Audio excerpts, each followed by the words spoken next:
Fui para o GREC em dezembro de 2012, né?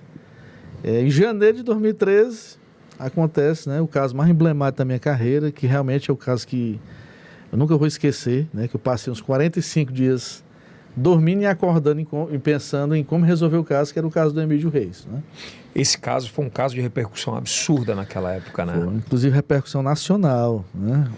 Para a nossa audiência, explica um pouco aquele caso. Olha, foi um crime político, né, ocorrido na região ali de Picos, entre Picos e Pionono. Sul do estado? Sul do estado. Um ex-vereador, Emídio Reis, muito conhecido, muito querido lá na região, ele disputou a eleição municipal, candidatou-se a prefeito, rompeu com o grupo pelo qual ele foi secretário de saúde durante um período, e se candidatou e foi uma eleição acirrada, certo?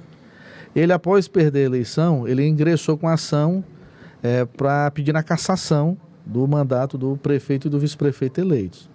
Ele tinha umas provas robustas porque ele tinha participado da administração dele, anterior, né? E a ação tinha uma certa possibilidade de realmente progredir, né? E ele começou a ser ameaçado. Para retirar a ação, desistir da ação. Ele disse que não desistiria. Como eram essas ameaças? Olha, ele mandava recado para ele, né? E ele disse que não desistiria. E na época o vice-prefeito falava isso de forma um pouco ostensiva, certo? Muita gente falava isso, que o vice-prefeito iria mandar matá-lo, né? Porque eles tinham um acordo lá, Yeltsin. O prefeito e o vice tinham um acordo de dividir o mandato.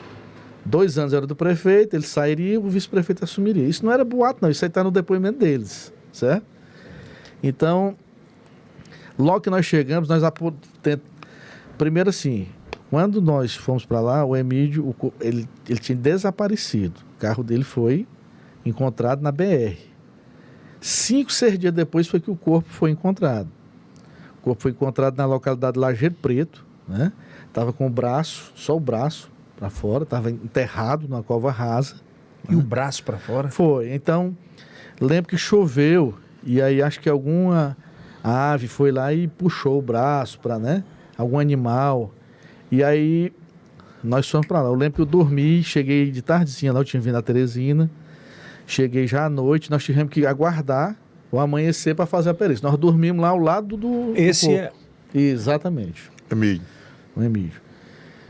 E aí foi uma comoção incrível naquela região, certo? A missa dele lá foi uma coisa, certo? A cidade lotou mesmo, né?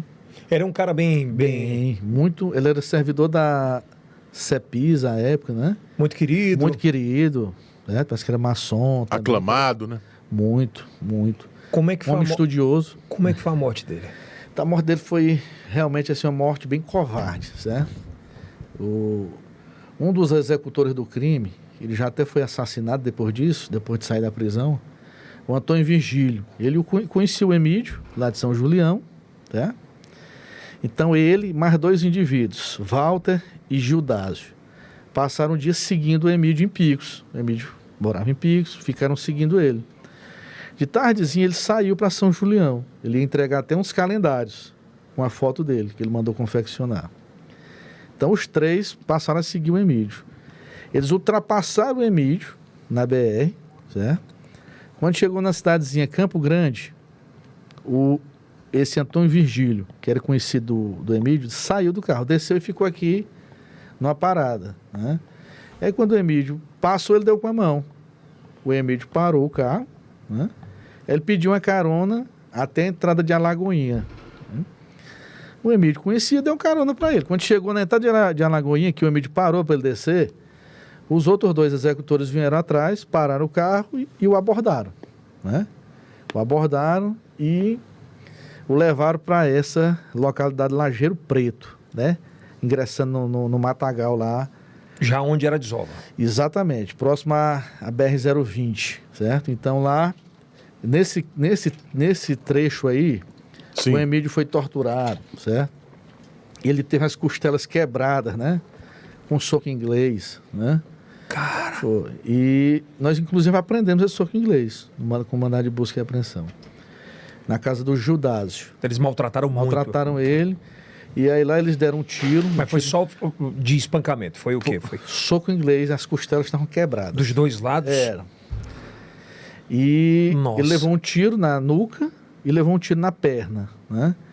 Muita covardia. Só que quando enterraram ele, Elton, ele ainda estava com vida, certo? O tiro na nuca não tinha matado? Não matou. Então, quando o IML fez o exame cadavérico, foi constatado que ele morreu por asfixia, certo? Muita areia na traqueia. Então, ele conseguiria talvez sobreviver? Eu não posso, talvez, não é impossível, né?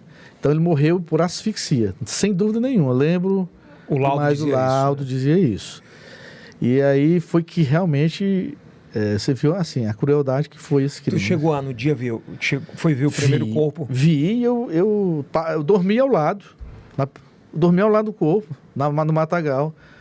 Porque quando a gente chegou, que o corpo foi encontrado, já foi à noite. E não dava para fazer uma perícia bem feita. Então nós ficamos vigiando o local. Para ninguém encostar? Para ninguém encostar, enquanto o perito chegava de manhã A cedo. parte do rosto dele? Não, aí estava irreconhecível. Também Não, Desfigurado, né? não, Mais de espancamento? não tinha lesões de espancamento. As lesões de espancamento que estavam bem claras no laudo cadavérico eram na região das costelas. Mas não estava de olho aberto? Não, 5 dias, Elton. Já estava... Já estava ruim já. Caramba! E quando você prendeu os caras? Então aí o que é que acontece? A gente pega e conseguiu, né, fazer um trabalho de inteligência muito bem feito, trabalho... Nós prendemos os 5 suspeitos inicialmente, inclusive o vice-prefeito da cidade. De uma vez só? De uma vez só, Operação Mandacaru, certo?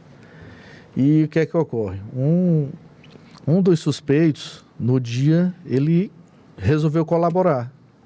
Ele contou a história toda, né? Colaborou com a gente. Entregou todo mundo? Entregou, inclusive disse que estava arrependido e tudo. E inclusive deu detalhes e deu mais provas. Então ele foi quem pagou. Que tipo de prova? Pagamento? Pagamento. Quem idealizou tudo foi o vice? Foi o vice. Como é que foi a primeira reunião para matar ele? Olha, ele chamou lá um amigo deles lá, Joaquim do Gabriel, certo? Que era aquela pessoa que ele manda fazer ali um serviço doméstico, dar um recado e tudo. E ele contratou esse Joaquim do Gabriel para ir atrás dos executores. Sim.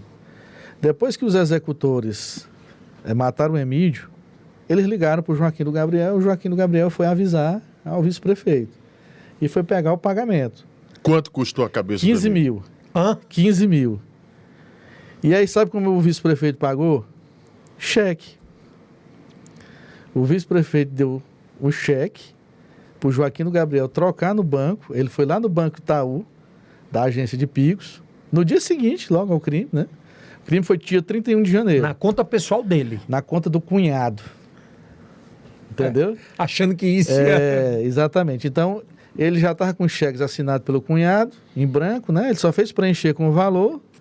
O Joaquim do Gabriel foi lá na agência de Picos, sacou o dinheiro e pagou os executores. E aí o que é que acontece? Nós conseguimos a microfilmagem do cheque, né? Conseguimos a imagem do Joaquim lá dentro Trocando. no interior da agência bancária. E aí as coisas foram Evoluindo. Evoluindo aí. Nesse tipo de coisa tem a delação premiada? Não. Tem. Mas na época, o que é que aconteceu? Eles...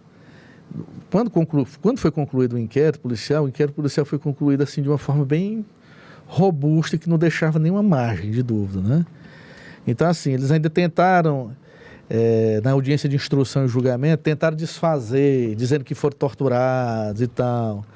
Só que o inquérito foi tão bem feito que os depoimentos eram gravados, tinha a presença do Ministério Público nos depoimentos. Tudo calçadinho. Então, assim, teve uma forma... Então não teve jeito. Essa foi o que foi montado. Caso Emídio Reis. Exatamente. Né? Foi pela própria polícia. Ó. Tem o mandante, né? O intermediário. E os outros 3 executores.